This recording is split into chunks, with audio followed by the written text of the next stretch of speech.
Assalomu alaykum do'stlar, hurmatli obunachilar. Biz navbatdagi 30 kW 10 grid obyektimizni topshirdik.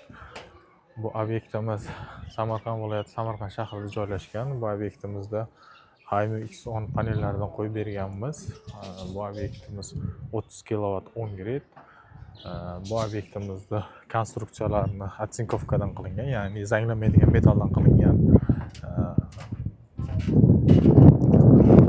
Konstruksiyamiz orqa tomonidan ko'rib turishlaringiz mumkin. Juda mustahkam qilib qilingan.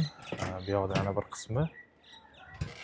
Xo'p, bu obyektimiz premium darajadagi obyektlardan biri deb o'ylayman, chunki bu obyektimizda bozordagi eng yaxshi invertor, eng yaxshi panellardan qo'yib berganmiz. Konstruksiyasi ham atsinkovkada, ya'ni standart bo'yicha qo'yiladigan metal.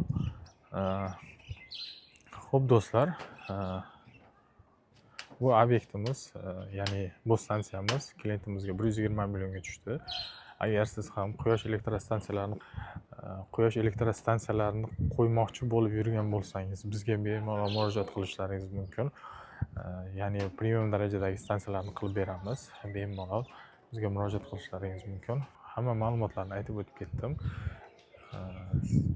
Bizga murojaat qiling. Izohlarda o'z fikrlaringizni qoldiring. Xayr, sog' salomat bo'ling.